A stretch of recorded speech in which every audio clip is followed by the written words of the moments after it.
अस्सलाम वालेकुम। आप देख रही हैं आवाज़ न्यूज़ और मैं हूं इरम चौधरी। बढ़ेंगे खबरों की तफसीलात की जानब। गजा धमाके में 6 इस्राएली फौजी हलाक, एक दिन में तादाद 10 हो गई। गजा के वस्ती इलाके बेवरिज में होने वाले बारूदी सुरंग धमाके में इस्राएली फौज के 6 अहलकार हलाक हो गए। इस तरह सिर्फ 24 घंटों में मारे गए इस्राएली फौजियों की तादाद 10 हो गई। इस्राएली मीडिया के मुताबिक बेवरिज के इलाके में जाने वाली फौजी टीम में शामिल इंजीनियर्स एक तकनीकी काम में मसरूफ थे कि अचानक जोरदार धमाका हो गया, जिसमें 5 फौजी इंजीनियर्स मौके पर ही हलाक हो गए। धमाके में 10 के करीब इस्राएली फौजी जख्मी भी हुए, जिन्हें करीबी मिलिट्री अस्पताल मुंतकिल किया गया, जहां एक फौजी इंजीनियर दौरान इलाज जख्मों की ताब न लाते हुए दम तोड़ गया। तहरीक इंसाफ ने मीडिया रिलेशन और लॉबिंग के लिए अमेरिका में 2 नई फर्म से मुआहिदा कर लिया। न्यूयॉर्क तहरीक इंसाफ ने मीडिया रिलेशन और लॉबिंग के लिए अमेरिका में 2 नई फर्म से मुआहिदा कर लिया, जिसकी तस्दीक अमेरिका में पीटीआई रहनुमा आतिफ खान की जानिब से कर दी गई है। फर्म पाकिस्तान में इंतखाबात की मॉनिटरिंग के अलावा अमेरिका और इंटरनेशनल मीडिया से राब्ते में रहेंगी। आतिफ खान ने बताया कि अमेरिका PR फर्म से 3 माह का मुआहिदा किया गया है। अमेरिकी मीडिया इंसानी हुकूक और मुबस्सिर ग्रुपों के साथ पाकिस्तान में कागजात नामजदगी छीनने और अगवा के वाकयात शेयर किए हैं। PR फर्म्स 10 दीगर तंजीमों के साथ मिलकर काम कर रही हैं। नई PR फर्म की खिदमात इंतखाबात की निगरानी और इंसानी हुकूक की खिलाफ वर्जियों का नोटिस लेने के लिए हासिल की गई हैं। बदकिस्मती से अमरीकी स्टेट डिपार्टमेंट पाकिस्तान में इंसानी हुकूक की खिलाफ वर्जियों का सिर्फ जायजा लेता रहता है। इमरान खान के खिलाफ तोशाखाना रेफरेंस में नैब गवाहान की फहरिस्त सामने आ गई। बानिया चेयरमैन PTI के खिलाफ तोशाखाना रेफरेंस में नैब गवाहान की फहरिस्त सामने आ गई। नैब बानी PTI और बुशरा बीबी के खिलाफ 20 गवाह पेश करेगा। नैब गवाहान की फहरिस्त के मुताबिक तोहफे का प्राइवेट तौर पर तखमीना लगाने वाले सुहेब अब्बासी बतौर वादा माफ गवाह पेश होंगे। गवाहान की फहरिस्त में एक वादा माफ गवाह भी शामिल है। साबिक वज़ीर-ए-आज़म के मिलिट्री सेक्रेटरी और डिप्टी MS भी गवाहान में शामिल कर लिए गए। Deputy consulate general Dubai Rahimullah Tosha Khan के सेक्शन अफसरान भी गवाही देंगे। PM ऑफिस के assistant secretary protocol Zahid Sarfaraz भी नैब के गवाहान की फहरिस्त में शामिल हैं। फवाद चौधरी और मुराद सईद के कागजात नामजदगी मुस्तरद करने के खिलाफ अपीलें खारिज।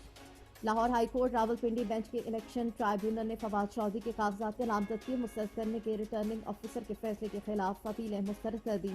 साबिक वफाकी वजीर फवाद चौधरी को बड़ा सियासी झटका लग गया।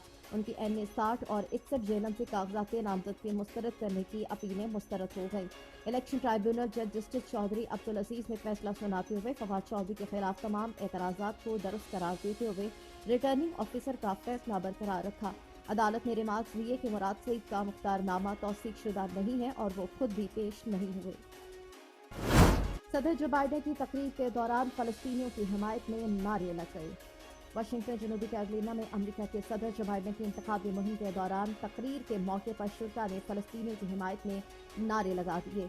जो बाइडेन स्याह फार्म वोटर्स से चर्च में खिताब कर रहे थे कि इस मौके पर बाद शुरा खड़े हो गए और फौरी जंगबंदी के नारे लगाए, जिस पर जो बाइडेन ने मजमे को खामोश करवाने की कोशिश करते हुए कहा कि मैं आपके जज्बात समझता हूँ। उन्होंने शुरा से ये भी कहा कि वो इसराइल से बात कर रहे हैं कि गजा में फौजियों की तादाद में कमी और बिलाखिर फौज वापस बुलाई जाए।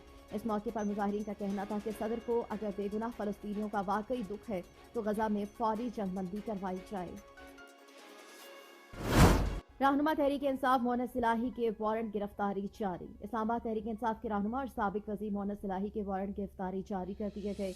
महकमा एंटी करप्शन की दरख्वास्त पर जुडिशल मजिस्ट्रेट ने जालसाजी के मुकदमे में वारंट गिरफ्तारी जारी किए। वाज़ेह है कि मोहम्मद सिलाही इस वक्त मुल्क में मौजूद नहीं है और गुज़श्ता साल उनको वतन वापस लाने के लिए कानूनी अमल का आगाज भी कर दिया गया था। शामिल करेंगे कुछ मजीद खबरें। तोशाखाना और 190 मिलियन पाउंड रेफरेंसेस बानी PTI की जमानत की दरख्वास्तों पर महफूज फैसला सुना दिया गया। रावलपिंडी तोशाखाना और 190 मिलियन पाउंड रेफरेंसेस ने बानी PTI इमरान खान की जमानत की दरख्वास्तों पर महफूज फैसला सुना दिया गया। अडयाला जेल में तोशाखाना और 190 मिलियन पाउंड रेफरेंसेस ने इमरान खान की जमानत की दरख्वास्तों पर समाअत एहतसाब अदालत के जज मोहम्मद बशीर ने की। अदालत ने महफूज फैसला सुनाते हुए इमरान खान की जमानत के लिए दरख्वास्तें मुस्तरद कर दी। बताया गया कि दोनों रेफरेंसेस की आइंदा समाअत 11 जनवरी को होगी। नैब अगली समाअत पर तोशाखाना रेफरेंस में 12 गवाहान पेश करेगा। बानी PTI की कमरा अदालत में सहाफियों से गुफ्तगू, तोशाखाना केस समेत अहम सवालात उठाए गए। रावलपिंडी बानी पीटीआई इमरान खान की कमरा अदालत में सहाफ़ियों से गैर रस्मी गुफ्तगू के दौरान अहम सवालात उठाए गए। बानी पीटीआई का सहाफ़ियों से गुफ्तगू में कहना था कि तोशाखाना केस में मेरे खिलाफ एक ऑफिस बॉय को वादा माफ गवाह बनाया गया। क्या मैं ऑफिस बॉय के जरिए अरबों रुपए की करप्शन करूंगा? एक सहाफ़ी ने सवाल किया कि सुप्रीम कोर्ट ने ताहियात नाअहली खत्म कर दी है, उस पर क्या कहेंगे? बानिया तहरीक इंसाफ ने जवाब दिया कि सुप्रीम कोर्ट के फैसले पर बात नहीं करूंगा। दूसरा सवाल किया गया कि ताहियात नाअहली खत्म होने से हो सकता है मुस्तकबिल में आपको भी फायदा हो। बानिया पीटीआई बोले, इस पर कुछ नहीं कहूंगा। मजीद कहा कि मेरे मुखालिफिन पर जो केस बनाए गए थे वो हमने नहीं बनाए, पहले के बने थे। सहाफ़ी ने मजीद पूछा कि शेख रशीद के खिलाफ उम्मीदवार खड़ा करेंगे। बानिया पीटीआई ने कहा कि ये फैसला हमारी सियासी टीम करेगी, कौन सा उम्मीदवार कहां खड़ा करना है। नवाज शरीफ और उनके अहल खाना के खिलाफ शरीफ ट्रस्ट केस में तहकीकात बंद। नैब ने नवाज शरीफ और उनके अहल खाना के खिलाफ शरीफ ट्रस्ट केस में इन्वेस्टिगेशन बंद कर दी।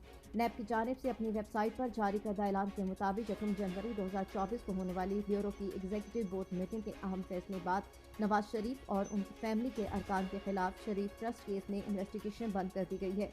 शरीफ ट्रस्ट केस में इन्वेस्टिगेशन की मंजूरी 31 मार्च 2000 को दी गई थी। शिकायत में इल्ज़ाम आयद किया गया था कि शरीफ फैमिली ने खुफिया तौर पर ट्रस्ट में करोड़ों रुपए वसूल किए हैं। ये इल्ज़ाम भी आयद किया गया कि ट्रस्ट के खातों का ऑडिट भी नहीं करवाया गया और रकूम में खुर्द-बुर्द की गई। कैनेडियन कंपनी का बर्क रफ्तार ट्रेन का मंसूबा। टोरंटो कनाडा के एक स्टार्टअप ने एक ऐसी बर्क रफ्तार ट्रेन का मंसूबा पेश किया है जो टोरंटो से मॉन्ट्रियल के दरमियान 804 किलोमीटर का सफर इंतहाई आसान कर दे। टोरंटो के मुताबिक स्टार्टअप ट्रांसपोर्ट के मुताबिक कंपनी के हाइपर लूप स्टाइल की वैक्यूम ट्रेन में मुसाफिर 1000 किलोमीटर फी घंटा की रफ्तार से सफर कर सकेंगे। ये फ्लेक्सजेट ट्रेन वैक्यूम ट्यूब के जरिए हवा में मुअल्लक होगी और प्लाज्मा से चलाई जाएगी। इस तरह कमर्शियल तैयारे की रफ्तार से ट्रेन को चलाया जा सकेगा। कंपनी का कहना है कि उसके पास वो टेक्नोलॉजी है जिससे वो इस मंसूबे को 2035 से कबल हकीकत की शक्ल दे सकती है। फ्रांस में पहली बार हमजिस वज़ीर आज़म मुकर्रर। फ्रांस के सदर इमानुएल मैक्रोन ने गैब्रियल अटल को मुल्क का नया वज़ीर आज़म मुकर्रर कर दिया, जो सबसे कम उम्र और पहले हमजिस वज़ीर आज़म होंगे। फ्रांसीसी सदर इमानुएल मैक्रोन ने 62 साल एलिज़ाबेथ बॉर्न का इस्तीफा कबूल कर लिया, जिनकी वज़ारत उस्मा का दौर 2 साल से भी कम अरसे पर मुहित रहा। फ्रांसीसी सदर मैक्रोन के नज़्म अब अपने बाकी मानदा 3 साल दौरे सदारत पर हैं, जिसमें वो एक मुतहर्रिक काबीना के साथ अवाम में अपनी साख को मजबूत करना चाहते हैं। गैब्रियल अटल वज़ारत तालीम में अपने ओहदे के बाद हुकूमत में सबसे मकबूल शख्सियत हैं और मैक्रोन को गैर मकबूल पेंशन इस्लाहात, पार्लिमानी इंतखाबात में उनकी मजमूई अक्सरियत से महरूमी और इमिग्रेशन कानून साजी जैसे तनाज़ात से बाहर निकालने की कोशिश करेंगे। आवाज न्यूज से फिल वक्त इतना ही। मज़ीद खबरों और अपडेट्स के लिए देखते रहिए आवाज न्यूज।